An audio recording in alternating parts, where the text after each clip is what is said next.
सहयोगी जन सीके साहब और आचार्य जी को सुना। बहन जी बबली पाठक जी ने बोला, जो उन्होंने बोला है उसके ऊपर ध्यान देना जरूर है। एक एक शब्दों के ऊपर विशेष ध्यान देना है और वो आचरण में लाना है।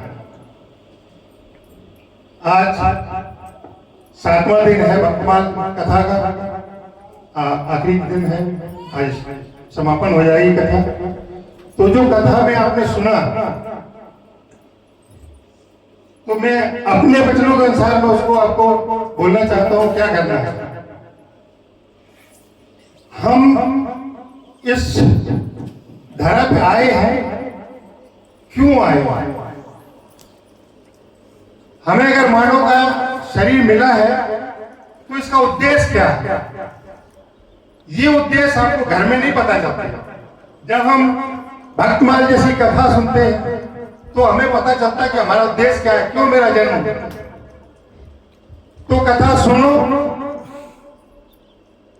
तो एक सूक्ति है, हमने कई बार यहां से बोला भी है, आत्मा बारे श्रोतव्यो मंतव्यो द्रष्टव्यो। क्या करना है? जो चीज हमें यहाँ सुनाई गई श्रोतव्यो, उसको सुनो। कब तक सुनो? मैं एक उदाहरण से आपको मैं अच्छी तरह समझा देता हूँ। माता बहना हमारे अच्छी तरह समझ जाएंगे इसलिए कि एक चावल होता है, धान होते हैं, जो धान को कूटना पड़ता है। जब हम कूटते हैं तो कब तक कूटते हैं? जब तक चावल ना निकले, और फिर और भी कूटते हैं कि उसमें सफेदी लानी होती है, तो इसके बाद चावल निकल के बाहर आ जाता है। तो उसी तरह से जो चीज यहाँ कथा में सुनाई जाए, क्या करो? सुनो। कब तक सुनो? जब तक मैं समझ में ना आ जाए। नहीं समझ में आता है तो उसको मनन करो, मनन करो। जब तक मनन करो जब तक कि वो हमारे हृदय में बैठ जाए। और इसके बाद ये दोनों चीजों से नहीं हो पाता है तो भक्तव्य आखिरी रास्ता है, भक्ति मुतक। कुछ नहीं करना है। क्या करता है बच्चा? है अपनी माँ के गोद में बैठ जाता है या पिता की गोद में बैठ जाता है, फिर सब काम माँ ने या पिता ही ने करने होते हैं, हमारा कोई कर्तव्य नहीं रहता है। तो ज्ञान और भक्ति में यही अंतर। ज्ञान में हमें भगवान के पास जाना पड़ता है और भक्ति में भगवान हमें लेते हैं। इसी के साथ ज्यादा समय न लेते हुए मैं ये चाहता हूं कि जो बची हुई कथा है आपके सामने रखी जाए। तो एक चीज और मैं बोलना चाहता हूं, इस संसार में हम फंसे हैं, कारण क्या है? जब तक कारण पता नहीं चलेगा तो निवारण मिल नहीं सकता। तो कारण हमें जानना चाहिए। कारण क्या है? सबसे पहला कारण है अविद्या। ये वेदांत का विषय है, इसको समझने के लिए समय चाहिए, मन एकदम लगा हुआ होना चाहिए। तो क्या है? अविद्या जब तक हमारी, अविद्या मतलब अज्ञान। अज्ञान कैसे नष्ट होगा? ज्ञान से। अविद्या का नहीं नाश होती है तो भी हम इस संसार में फंसे रहेंगे, कोई नहीं निकाल सकता। तो ये जो अविद्या का नाश होगा ज्ञान से ही होगा। अंधकार का नाश कैसे करना है? अंधकार का नाश जब तक हम प्रकाश नहीं लाएंगे तो अंधकार का नाश नहीं हो सकता, कितनी भी लाठी बात। ठीक है। दूसरी है हमारी कामना। कामना का मतलब है वासना। जितनी हमारी कामना है संसार में, कामना जितनी हम करेंगे उतनी बढ़ती जाएगी, ये कभी भी खत्म नहीं होती है। तो हमें कामना, कैसी कामना करनी है?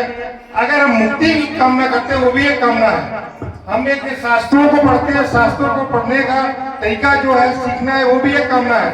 तो हमें कामना कैसी करनी है? ऐसी कामना जो हमें पार ले।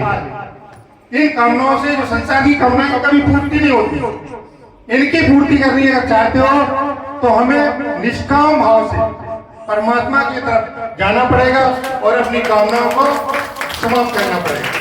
तीसरी चीज है, इस संसार में मुक्ति के लिए जो हमें शरीर मिला है इसको नौका बना लीजिए और इस नौका को गुरु जी के हाथ में सौंप दीजिए। जब नौका में तुम बैठ जाओगे, गुरु जी इसके कर्णधार होंगे, तो नौका हमारी, क्योंकि वो पहुंचे हुए हैं, उन्होंने परमात्मा को पाया हुआ है। जिसने परमात्मा को पाया हुआ है वो हमें वहां तक ले जाएंगे। तो हमें क्या करना है, 3 चीजें हमें ध्यान रखना है कि हमें अविद्या का नाश करना है। अविद्या हमारी खत्म हो गई, ज्ञान हमारे अंदर आ गया तो हम परमात्मा को प्राप्त कर लेंगे। अगर ये आप नहीं कर सकते हो तो अपने आप को गुरु जी के सामने सौंप दो, जैसे परमात्मा के हाथ में अपने आप को सौंप दो। जैसा भी हो सकता है, 2 में एक रास्ता चुन लीजिए और हम इस भवसागर से पार हो जाएंगे। हमारा एक लक्ष्य है, हमें अपनी आत्मा को जानना। जब तक हमने अगर अपनी आत्मा को नहीं जाना तो हमारा जीवन व्यर्थ चला जाएगा। बहुत कम समय है, कोई पता नहीं हमारा किस दिन अंत हो जाए। तो उस चीज को ध्यान में रखते हुए आज ही से, अभी से लग जाइए आप। परमात्मा सबसे मुख्य काम हमारा है, हमारी आत्मा को जानने का। हमने अपने आप को जान लिया, परमात्मा को जान लिया। ठीक है, धन्यवाद जो हमें बीच में इतना समय दिया, बहुत बहुत धन्यवाद। और ये कथा अनवरत चलती रहे, आप लोग आते रहो। समय से नहीं आते हैं, ये शिकायत हमारे महाराज जी हमेशा करते रहते हैं और ये शिकायत मिटती नहीं है। तो कुछ सुधारना पड़ेगा हमें, समय बहुत कम है। जितने जल्दी आप अपने आप को सुधार लें तो कल्याण होने में देर नहीं होगी। जय गुरु, जय गुरु। बोलिए एक बार जोर से नारा बोलिए, बोलिए जय